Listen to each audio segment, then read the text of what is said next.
So it's time for us now to move on to another phase in the development of East Asian Buddhism, to the Buddhism of Japan, a tradition that also was rich, creative, did some remarkable things with the Buddhist values that it received from China and more indirectly from India, and also has had a lot of effect on the kind of Buddhism that we experience today in America and in the rest of the world.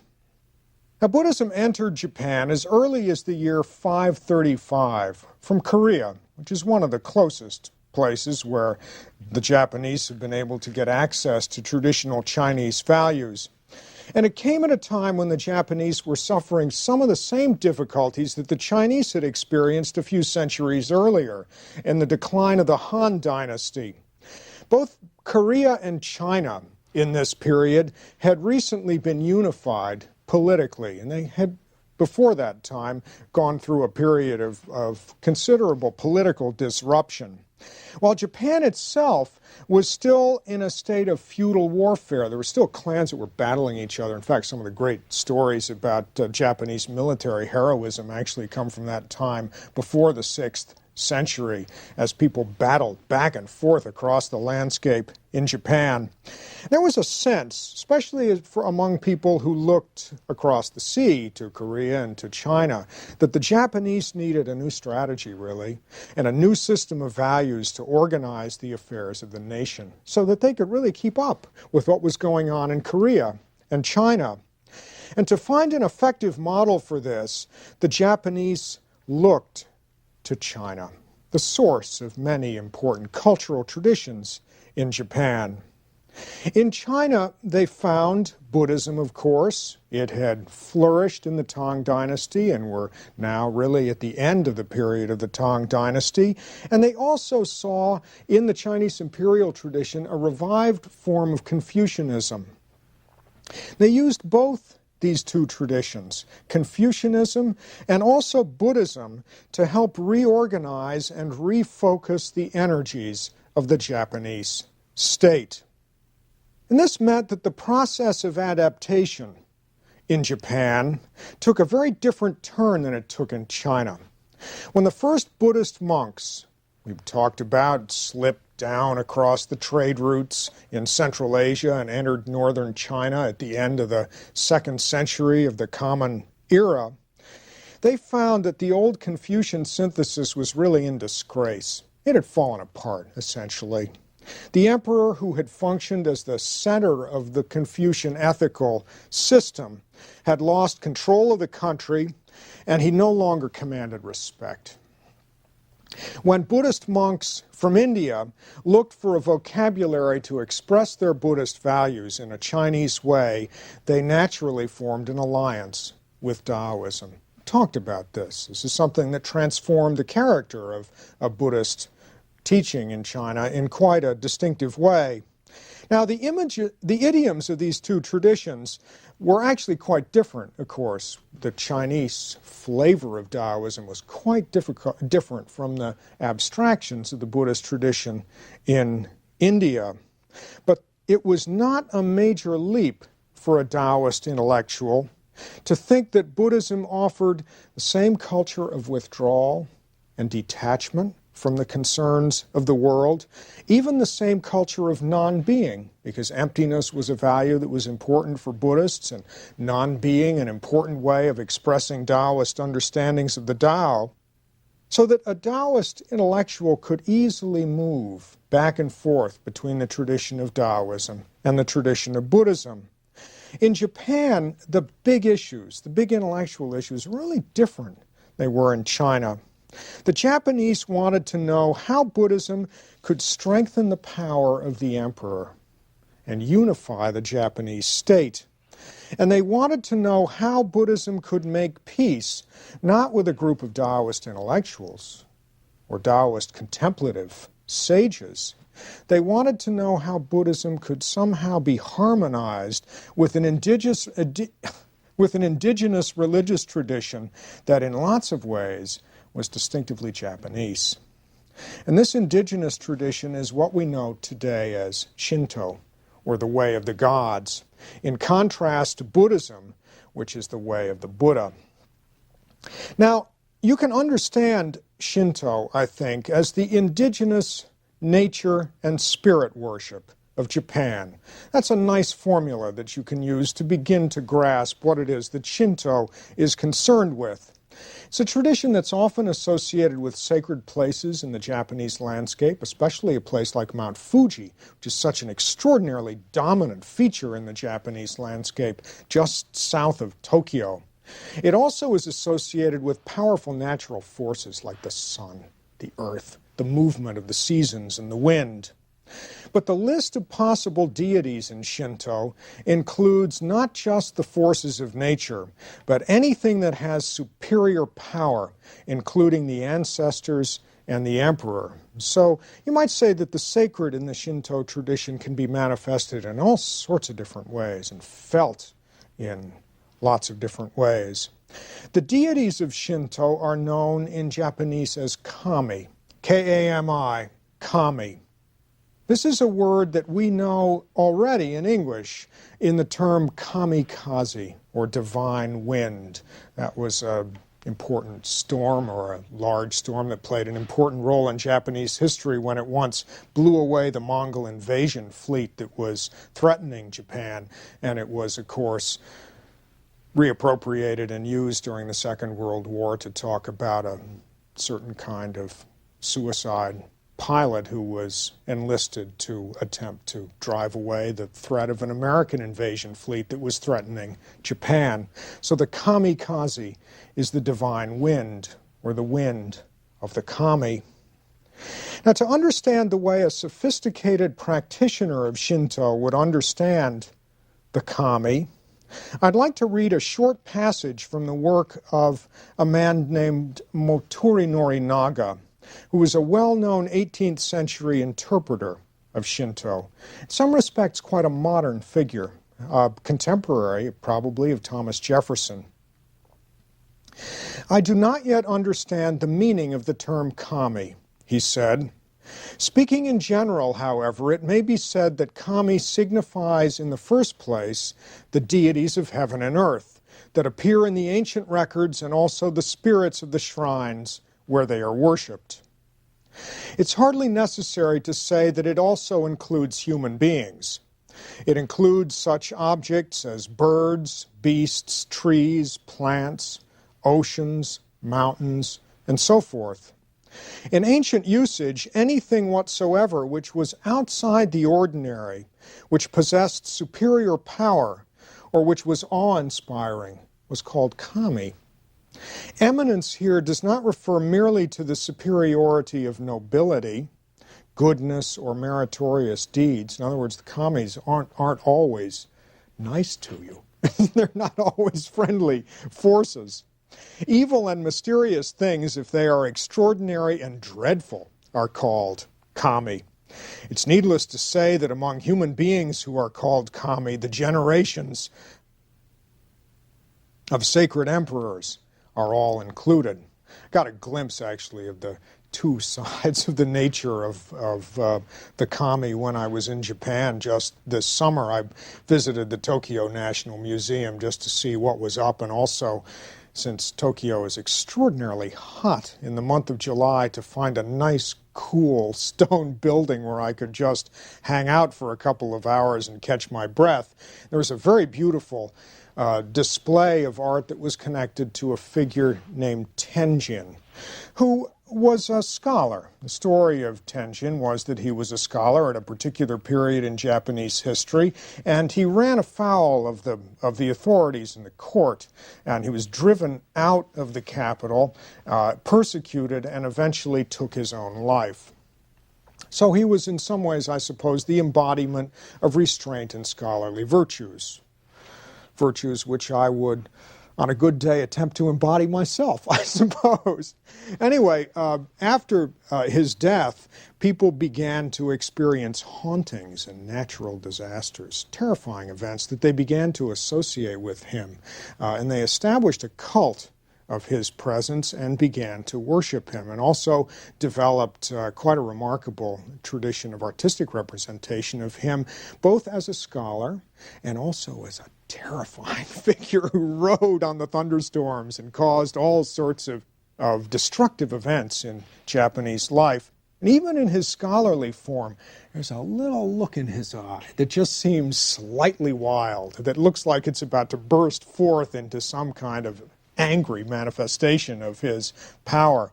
So the kami in Japanese culture have this split character. They obviously can be quite benign and quite protective when approached in a certain way, but they also have the ability to be quite destructive. Now, the most important kami in the Japanese tradition is the sun goddess, Amaterasu. The rising sun, of course, is the symbol of Japan, and the power of the sun goddess is understood as being present and embodied in the lineage of the emperors. If you want to get a visceral sense of the Japanese feeling for the rising sun, you might imagine, this is an imaginative experiment that would be pretty easy to do, you could imagine that you were making the pilgrimage to the top of Mount Fuji in the summertime when the snowfields recede enough to clear a path to the top. The way you normally do this pilgrimage is to walk up to one of the high mountain huts on the afternoon before the day when you plan to reach the top, and you spend the night in a hut, wake up at 4 in the morning, and go outside to greet the rising sun as it comes up out of the Pacific and begins to cast its light on Mount Fuji. It's an awesome experience, and in the technical sense almost that we talk about awe in religious studies. It's not just a benign experience. It simply overwhelms you. It's mysterious, it's powerful, and it makes you feel extremely small, and also expresses, in a sense, that sense of power and energy that the Japanese associate not just with the sun, but also with the nation of Japan. Now, the presence of Shinto posed a challenge to Buddhism in Japan. Were the Shinto and Buddhist deities rivals, or were they in some way manifestations of the same power? When Buddhism first entered Japan, some Japanese saw Buddhism as a threat, but eventually the two traditions were perceived as complementary, so that the kami and the Buddhas could be worshipped together. This is a distinctive feature of Japanese religious life, that the kami and the Buddhas are often perceived as being different faces or different manifestations of the same powerful supernatural energy. To understand how that happened, we have to take a closer look at the actual historical process that made Buddhism such an integral part of Japanese life. This story begins with a figure by the name of Prince Shotoku, who lived from 573 to 621, and who developed for Japan a 17-article constitution that provided a combination of Buddhist and Confucian values to serve as a charter for the reorganization of Japanese political life. He changed the ranks in the court to conform to a Chinese model. He reformed the principles of etiquette. You can see Confucian values at work here. He adopted a Chinese calendar so that you would perform the proper rituals at just the right time during the flow of the seasons. He built highways to tie the empire together so that they could communicate easily with the outlying provinces. And he established a system of government chronicles to keep accurate records. And he also, in addition to all of these projects that are essentially Confucian projects, he went on a building campaign to promote the worship of the Buddha. Most of his reforms grew out of Confucian values. These were values that the Chinese themselves always seemed to rediscover whenever a new dynasty tried to draw China together into a unified empire. But Shotoku was also a convinced and devout Buddhist, and he felt that Buddhism could be used to unify the nation and promote the welfare of the Japanese people. Shotoku expressed his new values in a manifesto called the 17-Article Constitution. I'll read just short pieces from the first two articles to give you a sense of the way he expressed himself and promoted a new vision of Japanese political life. The first article shows the influence of Confucianism. Harmony is to be valued, and avoidance of wanton opposition is to be honored. All men are influenced by partisanship, and there are few who are intelligent. Hence there are some who disobey their lords and fathers, or who maintain feuds with the neighboring villages. But when those above are harmonious and those below are friendly, and there is concord in the discussion of business, right views of things spontaneously gain acceptance, then what is there which cannot be accomplished? You know, if you come to this for the first time, it almost seems like a list of platitudes. You sort of say, oh, ho hum, that sounds like pretty basic stuff. I can sign on to that. But what you have to see here is that behind this lies the whole weight of the Confucian organization of political life, and also the Confucian vision of a harmonious, structured, and hierarchical society. So with these words, he was importing something much larger than the mere sense of a harmonious society and a sense of respect for your neighbor. The second article shows his concern for Buddhism. Sincerely reverence the three treasures. These three treasures, the Buddha, the Dharma, and the Sangha, are the final refuge of the four generated beings and are the supreme objects of faith in all countries, or at least in all countries that were important to Prince Shotoku at that period. Few men are utterly bad, he says. They may be taught to follow it, but if they do not betake to the three treasures, wherewithal shall their crookedness be made straight? A nice image of the Buddhist path. You can hear, of course, in these words the echoes of Ashoka, the great Dharma Raja, the righteous king who protects and defends the Dharma and also uses the Dharma as imperial policy. Now, this policy of supporting and taking legitimacy from the Buddhist tradition really flourished in the next period of Japanese history that's called the Nara period. It extended from the year 710 to 784, and it's named after the city that served as its capital, the city of Nara. It's a great place to visit, actually, if you go and explore Japanese Buddhism today. Less than a century after the death of Shotoku, Buddhism effectively became a state religion, as it was established in Nara. The Emperor Shomu, who reigned from 724 to 749, sponsored a series of building projects that gave special prominence to Buddhism as an instrument of national policy. He built a temple called Todaiji, the Great Eastern Temple, that was a symbol for him of the relationship between Buddhism and the Japanese state. This temple you can still visit, and it's said to be the largest wooden building in the world. It's a pretty impressive place, actually, and one that's well worth marking down on the list of tourist sites to stop in when you're next zipping through Japan. This temple houses a colossal bronze statue of the Buddha known as Dainichi in Japan, or the Great Illumination. This is the Japanese version of Vairochana, the old Indian Buddha of illumination, the Buddha of the sun. And you can see why the Japanese would find a natural connection between this Buddha from the Indian pantheon and their own indigenous religious interests. According to tradition, the emperor sent messengers, when he was planning to build this shrine, out to the shrine of Amaterasu in Ise to seek her permission to erect the statue of Vairochana. And the message that came back said that the sun Buddha was the Buddhist counterpart of the sun goddess. And this is the beginning of this attempt to map Buddhism onto the indigenous religious beliefs of Japan. John Rosenfield, a professor of Buddhist art at Harvard, has said that the Great Eastern Temple is like Westminster Abbey in England in the way it expresses the spiritual values of the nation. It really serves in lots of ways as a religious symbol of national identity and national pride. But the Buddhism of the Nara period was not just an expression of imperial policy. The Nara emperors also sponsored serious monastic practice and attempted to introduce some of the philosophical traditions that were then common in China. There's no need to go into them in a lot of detail, but they're probably worth mentioning. One was the so-called Sanron school, or three-treatise school, associated with Nagarjuna. Another was Hosso, the Japanese version of the Yogacara tradition that also came from China and was popular in a certain period.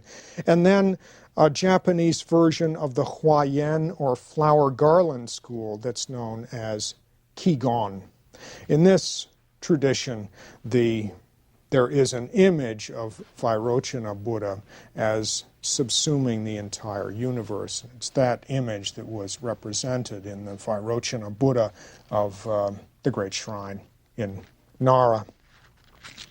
Now, at the end of the Nara period, the capital was moved to Kyoto, a city that was just really a few miles away and very easy to visit when you're in Nara, or vice versa. And Japan entered another period known as the Heian period, which lasted from 794 to 1185 and was a period of remarkable peace, prosperity, and courtly sophistication. So it represents, in many respects, the most civilized and sophisticated time in the history of Japanese culture and Japanese life. Now, in this period, there were two important Buddhist schools that emerged in Kyoto that had tremendous effect on the later development of Japanese religious life. One of these was the Shingon school, or the True Word School, founded by a figure known as Kukai, or Kobo Daishi, who lived from 774 to 835. Kukai traveled to China to find an authentic form of Buddhist practice, as was common in that time. If you were fed up with the monks who you were hanging out with in Nara, if they seemed to be fighting a little too much over their influence in the court or some other mundane issues, and you really wanted to find an authoritative new form of Buddhism that you could use to reform that tradition and give you some leverage on it, one of the best ways to do it was to split for China and just go see what was popular in China, what was active, what was most being practiced, and learn it, bring it back to Japan. So Kukai went to China, visited in the capital, and found, this is an interesting historical accident actually, he found that there was a form of Chinese Tantra known as Chen Yen, or the mantra school, the Mantrayana, that was particularly popular for a short period of time in China just at that moment. He studied that tradition and brought it back to Japan and promulgated it under the name of Shingon. So Shingon is the Japanese version of a Chinese word that was used to translate the word Mantrayana, one of the important words that we've used to refer to Indian Tantra. Kukai founded a monastery on Mount Koya, not in Kyoto, but some miles distant, that still serves as the administrative and religious center of the Shingon school. And it's a place, too, that should go on your list of possible sites to visit in Japan. You know that Tantra, as we've discussed it over the last few lectures, is a tradition that puts special emphasis on power and seems often to have a very mysterious aura associated especially with the practice of some of the great saints. When you go to Mount Koya, it's not too far away from the centers of population in Japan, but you go up a long tramway that really seems to take you almost into another world. And at the top of the mountain, there's a graveyard that I would have to say, it's just between you and me, is one of the spookiest places in all of Japan. It's in a grove of enormous cypress trees, and it's very dark, covered with moss. And you walk down a long pathway through this dark forest surrounded by graves. Often, if you go there in the afternoon, there are people coming in for memorial services or bringing the remnants of somebody's cremation carefully wrapped in an urn in solemn processions down through this dark forest to be implanted in one of these graves. And at the end of the pathway is a cave where they say that Kukai sits in meditation and is waiting to come out. You really can, in some funny way, I think, feel the presence of Kukai in that place, and it speaks with the aura of power and mystery that we associate with Tantra. The elaborate esoteric rituals of the Shingon, especially the great mandalas that Kukai brought back from China as part of his practice, had immense appeal in the Heian court, and give us quite a remarkable impression, actually, of how tantric practice can be woven in to courtly life in a sophisticated and urbane center of civilization, like Kyoto in the Heian period. Now, another important religious figure in Japan in this time was Saicho, or Dengyo Daishi, who lived from 762 to 822 and founded a school known as Tendai, another extremely influential school in Japanese religious history. Tendai is the Japanese version of the Chinese Tiantai school. It was founded in China, as you remember, by Zhe Yi. Like Zhe Yi, Saicho stressed the importance of the Lotus Sutra. You remember that Zhe Yi used the Lotus Sutra to interpret and rank the other teachings in the Mahayana. And Saicho used the teaching of one vehicle as a unifying principle, not just to unify Buddhist teaching, but also, and this is this specific Japanese spin that many of these figures put on the Buddhist tradition when it entered Japan. He used it as a unifying principle, not just intellectually or religiously, but as a principle that unified the Japanese nation and could serve as the ideological justification for the emperor's extension of his power over all of Japan. This is evident in a text he wrote called The Vow of Uninterrupted Study of the Lotus Sutra.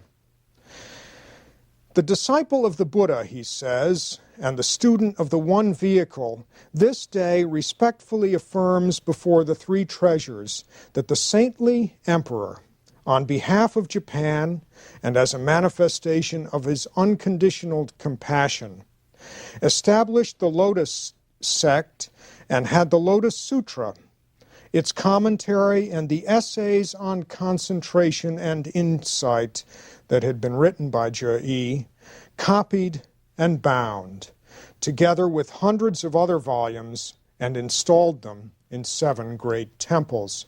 Constantly did he promote the single and only vehicle, and he united all the people so that they might ride together in the ox cart of the Mahayana to the ultimate destination, enlightenment. And this is interesting for us. This has been one of the funny sub-themes, actually, that's run throughout our course. We think of Buddhism as a tradition that we might, I suppose, call spiritual. It has to do with inner transformation and, to some degree, withdrawal from the world. And yet we have seen again and again and again the way Buddhist values become enmeshed in the issues of political life. Here Saicho is taking the Lotus Sutra, a text that we've really only discussed in a religious form previously, and giving a distinctive Japanese political spin on it, where the one vehicle is not just the Mahayana, not just the Bodhisattva practice, but it is, as it were, a metaphor for the Japanese state that the emperor drives like a cart, carrying the whole nation with him to achieve the goal of nirvana. Very strong image, and clearly has a very different flavor than anything that we've seen before. Now, the Tendai school included many different varieties of Buddhist practice and had a rigor in its practice that was not seen previously in Japan, and became eventually the spawning ground of many of the great schools in later Japanese history. So Saicho had influence not just on his time, but also on the movements that eventually emerged that changed the face of Japanese Buddhism in later periods, particularly in the Kamakura. And it's the Kamakura period, of course, that we want to turn to next in our next lecture.